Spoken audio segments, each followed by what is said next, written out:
Hey Capricorn, welcome back to Distilled Tarot. My name's Shannon. I'll be guiding you through today's reading. This is our daily reading for July 24th. At the heart of your reading, we have the Fool. Launching into the great unknown. There's not a lot of momentum going on in your life right now, not a lot of people to communicate with, emails to catch up on. You feel free and unfettered, so you're taking this opportunity to dive into something new. What's the challenge here for Capricorn?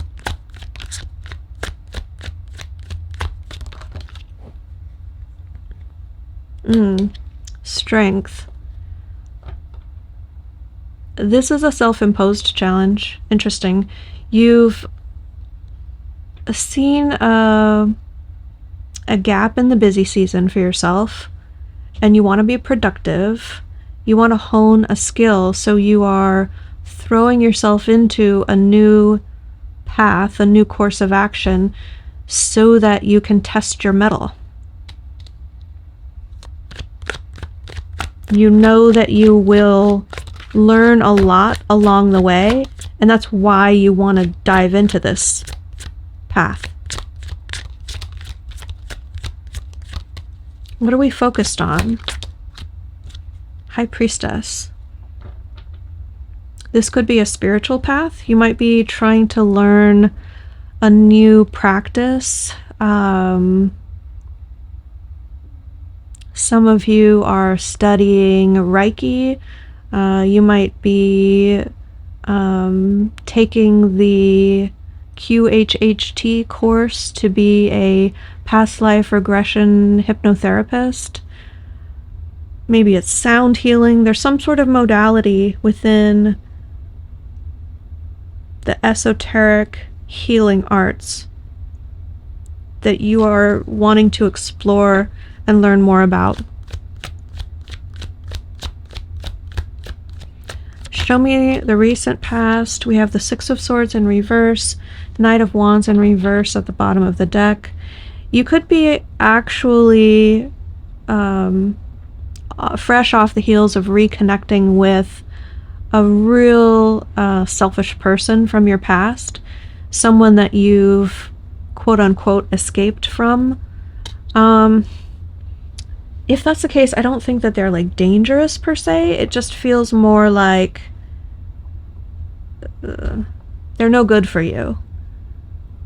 And that's the reason why you separated from them to begin with. But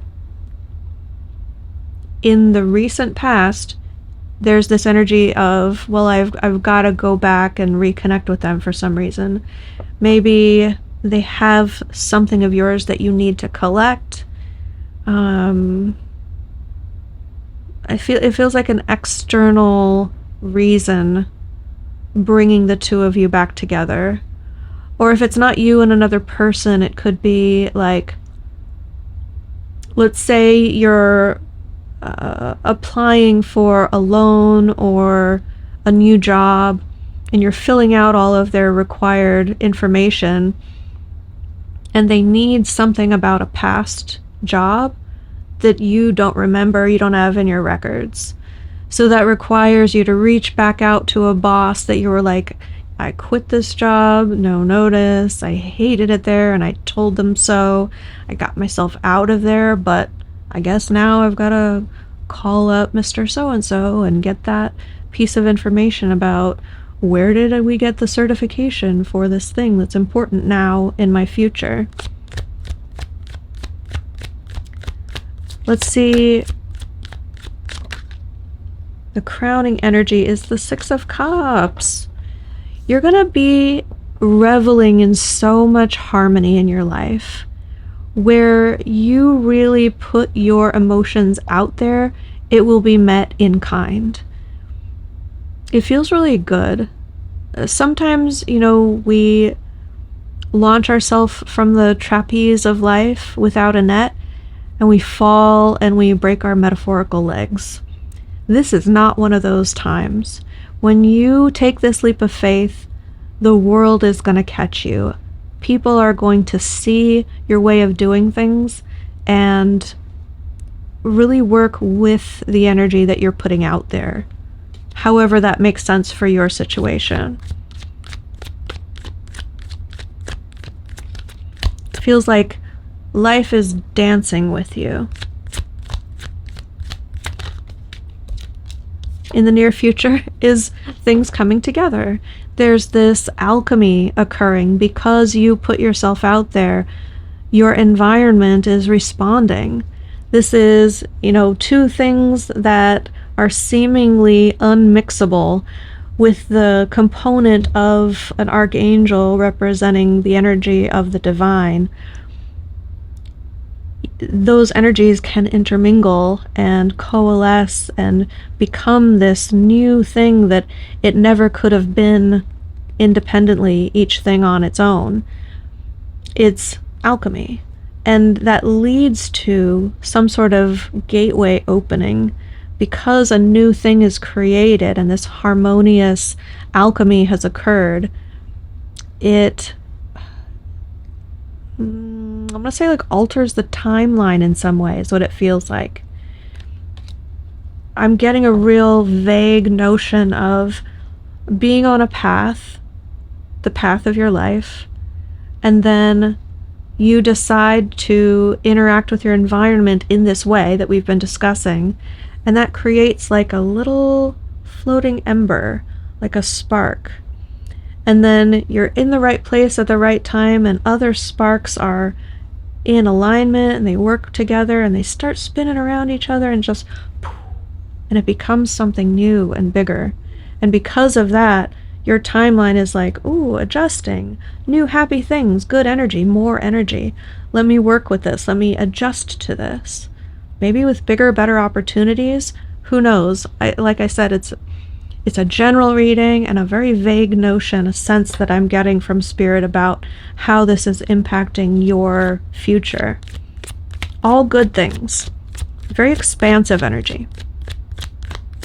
Let's see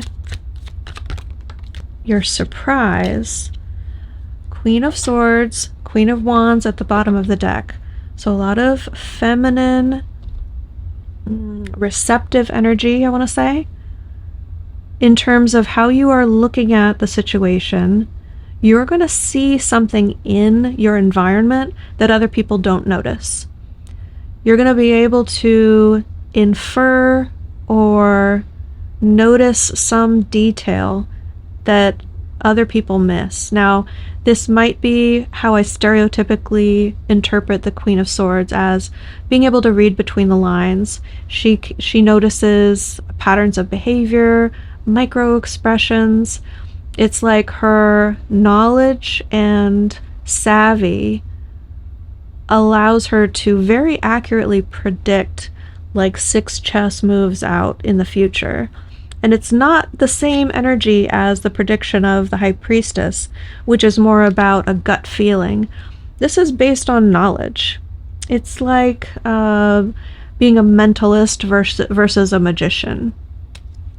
You're going to be in a situation where you're the one who truly understands what's going on, and that's going to set you up to be the star of the show in some way, or receive a lot more attention than others. And I think it'll be welcome attention. You might recognize an opportunity and seize it before anyone else even realizes what's going on. Your hopes and fears, we have the Two of Cups in reverse. This really depends on how you feel about relationships at this stage in your life. You're either hopeful or fearful that you will have a relationship or you won't have one. It's really that cut and dry here.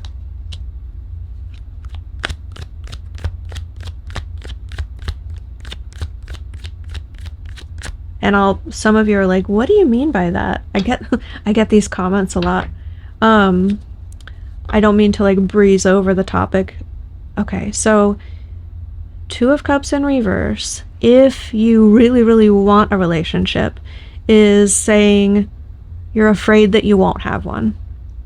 You're afraid you'll never find the right person for you, no matter how hard you love, no matter how true to yourself you are, no matter how much you self-reflect and level up, you're just never going to find that partner who you really feel companionship and camaraderie with.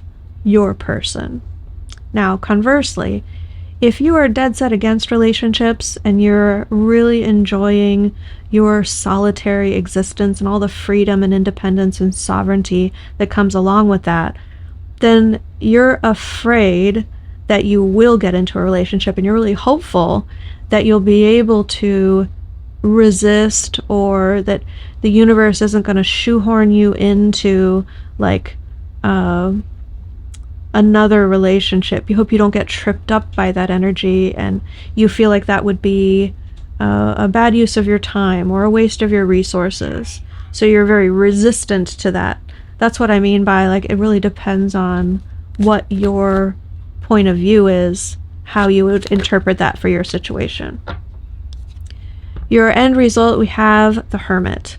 So it's interesting that you're starting off with the Fool, really throwing yourself into a new course of action. And then this is like seclusion. This is hiding away from the rest of the world. So if this was the plan all along, then you reach your destination. Maybe this effort... Oh, you know what it is? I know what it is. Okay. Remember how I said that the Fool and then focusing on the High Priestess, developing this inner strength as the challenge, sounded like a spiritual journey? That's the aspect of the Hermit that we're talking about. Because the Hermit isn't only about hermitage and being in solitude. This is the metaphor of someone who's seeking enlightenment or perspective. So rather than remaining in the valley with all of the commoners, all the townsfolk up close to the situation, the Hermit climbs the mountaintop in order to look down and reflect on the situation with a zoomed out perspective, getting the big picture view of things. This can be a real moment of clarity, a real opportunity to see how your little piece of the world fits into the larger puzzle. And I feel like that aspect of getting away from the day-to-day in order to connect with something bigger than you is probably what we're talking about here.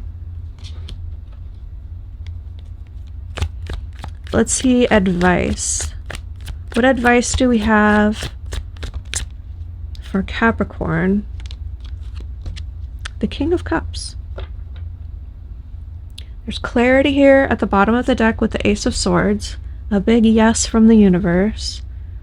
Saying yes to the King of Cups, perhaps. Gaining clarity about your own emotional centeredness. How emotions play a role in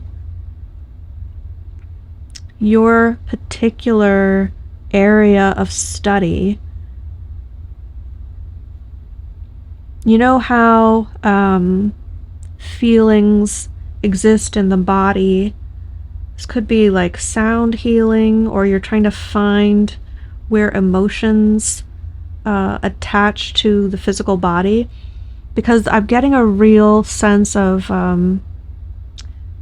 grounding emotions. Like being able to locate the emotion in the body and then connecting that to the energy of the earth, Mother Gaia, in a way to de-stress and maybe align chakras, maybe find a greater sense of equilibrium, maybe as energy cleansing. It's for greater emotional stability. And that's the advice, is to incorporate those concepts in what you're going after, or how you're going after it. So Capricorn, I hope that helped. Have a great day, and I'll see you back tomorrow. Thanks for being here. If you found this helpful and would like a personal reading, follow this link in the description box below, and consider becoming a channel member here on YouTube for access to members-only readings and live streams.